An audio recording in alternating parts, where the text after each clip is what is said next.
Bonjour les gens, comment ça va aujourd'hui? Bienvenue sur RS Lifestyle. La vidéo d'aujourd'hui ne se passe pas à New York, elle se passe dans une autre ville. Je vais vous laisser réfléchir pendant 3 secondes. Les plus perspicaces d'entre vous reconnaîtront l'endroit. Non, ça ne vous dit toujours rien. Si, peut-être. Ta-da-ta, ta-da-ta. Exactement, vous n'avez pas reconnu. Il s'agit de la ville de Philadelphie. Et ici, c'est les marches qui ont servi de décor pour le film Rocky. Les marches, les fameuses marches. Pas celles de Cannes, mais celles de... les marches à Rocky Balboa. La Philadelphie. Philadelphie, des petits lapsus. Philadelphia City, c'est la ville la plus grande de l'état de Pennsylvanie. Et c'est aussi la ville natale de Will Smith, comme dirait Rachid Badouri. Will Smith, personnage charismatique, super aimé de partout, les gens l'adorent. Et aujourd'hui, on va essayer de percer les secrets de sa sagesse. J'ai récolté pour vous, pour toi, public, 10 pièces de sagesse. Des fois, j'essaie de traduire de l'anglais au français. En anglais, on dit piece of wisdom. Ça se dit pas vraiment en français, on va dire 10 pépites que tu pourras appliquer dans ta vie. Au moins qui t'expliqueront pourquoi Will Smith c'est une star mondiale, pourquoi il a ce succès-là. C'est pas de la chance comme la plupart des gens croient. C'est beaucoup de travail, d'humilité, un mindset de malade mental. Et allons-y. Raison numéro 1. Je vais prendre des citations et je vais essayer de les traduire un petit peu. La première citation, il dit que quand les gens te font du mal, quand il y a des personnes toxiques dans ta vie, des gens qui te font du mal, comment réagir? Il ne faut pas être négatif, rester positif et laisser Dieu s'en occuper. Plus facile à dire qu'à faire, je sais, mais lui c'est ce qu'il dit que c'est ça, c'est comme ça qu'il fonctionne. Parce que quand tu as de la rancœur en toi, ça t'empêche d'avancer, ça te consume de l'intérieur, ça te bouffe. Du coup, purifie ton cœur de la haine. Voilà. Numéro 2, l'humilité. Will Smith dit qu'il ne s'est jamais considéré comme étant une personne super talentueuse. Mais par contre, il dit qu'il est obsédé par l'acharnement et la préparation. L'acharnement, obsédé par l'acharnement. Il bosse beaucoup, il travaille beaucoup, il se déchire. Les gens croient qu'il passe son temps dans les soirées mondaines, dans les boîtes de nuit. Je ne sais pas. Mais en tout cas, il y a beaucoup de travail. Il se permet des divertissements de temps en temps, mais derrière ça, il bosse.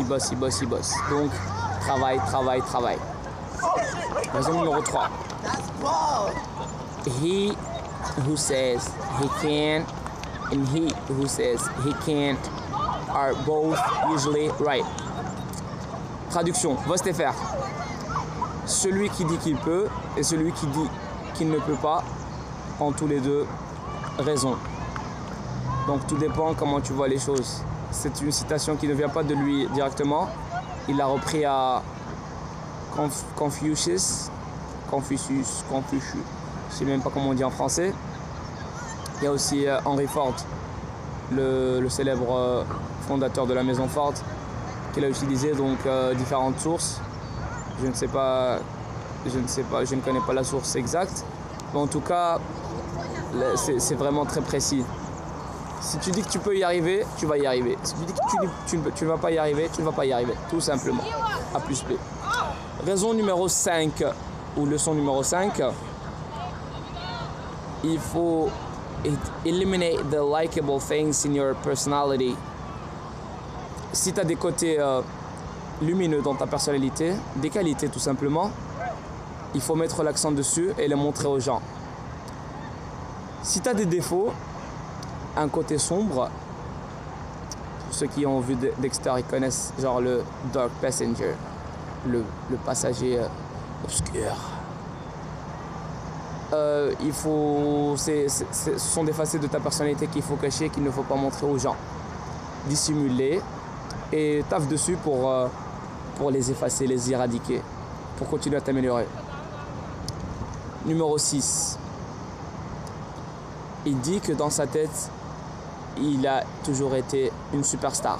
Il s'est toujours vu comme superstar. Et cela n'est pas en contradiction avec ce qu'on a vu avant quand il dit qu'il s'est considéré comme moyen. Oui, mais en même temps, il sait où est-ce qu'il voulait aller. C'est-à-dire qu'il se voyait comme super acteur, superstar. Il dit, moi je le savais tout le temps, c'est juste les gens qui n'étaient pas au courant. Les gens n'étaient pas au courant. Et ça, c'est une technique très puissante, la technique de visualisation. On en reparlera peut-être dans une prochaine vidéo. Ensuite, numéro 7. L'argent et le succès ne changent pas les gens. Ils ne font qu'amplifier ce que les gens sont déjà.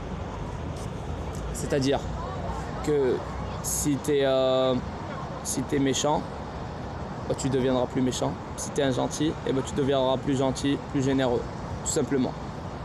C'est pas parce qu'on a tous cette idée reçue, donc si je deviens riche, je vais être mauvais.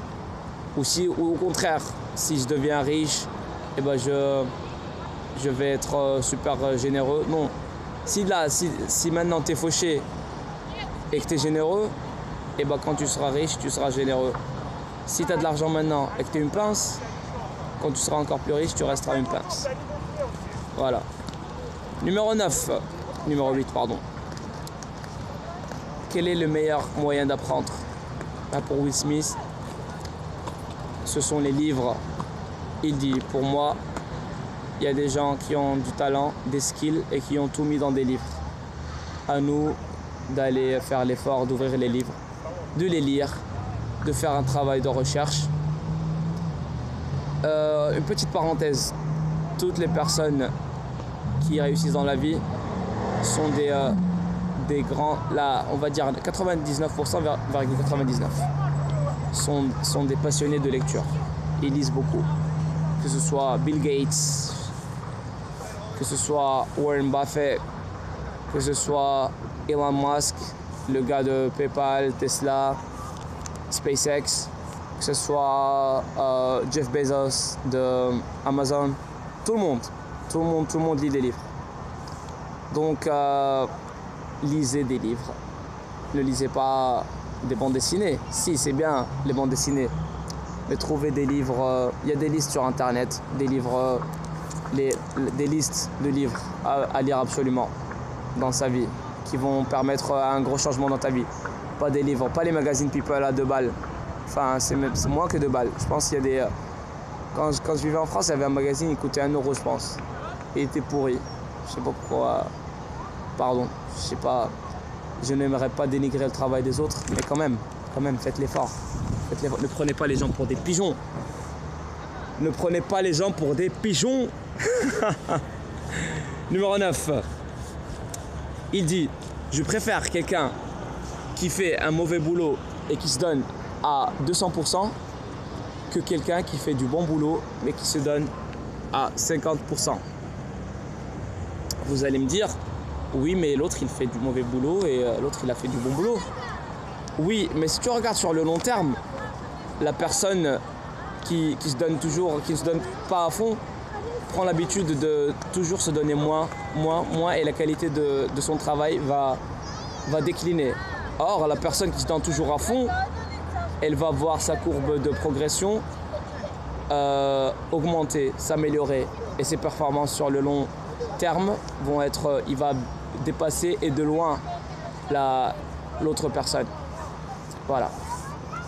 Et puis pour finir, numéro 10, il dit, j'aimerais que le monde soit meilleur parce que j'ai été là. Ça, genre, quand il sera mort, il aimerait bien laisser un monde meilleur derrière lui parce qu'il aurait laissé une empreinte, un legacy, un héritage. Il parle de la raison d'être de chacun de nous ici, sur cette terre. Des questions existentielles que tout le monde se pose. Pas tout le monde se pose. Les gens qui ont une certaine self-awareness, qui sont aware, comme dirait mon ami Jean-Claude Van Varenberg. Voilà, il faut être aware dans sa vie, dans la vie. Le niveau de conscience doit augmenter. J'essaie de prendre la place derrière moi. C'est beau. Là, je suis pas en mode sport. Dommage, j'habite pas à Philadelphie, sinon je viendrais faire ces marches toutes les semaines, tous les jours. Et oula, la vidéo se fait un petit peu longue. Bon, j'étais venu ici pour voir la statue de Rocky. On m'a dit qu'on l'a bougée ailleurs. Je ne sais pas où elle est.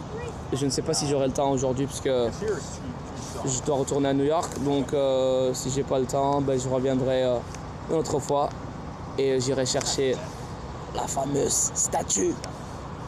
D'ici là, prenez soin de vous. J'espère que vous avez aimé ma vidéo.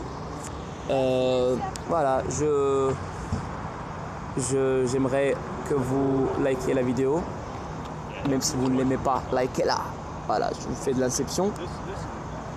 Souscrivez à ma chaîne. Encouragez la chaîne à grandir. Là, elle est toute petite. Mais dans quelques semaines, quelques mois, quelques années, que sais-je, ça deviendra... On va détrôner PewDiePie. Allez, ciao les gens. Excellente journée. Bye.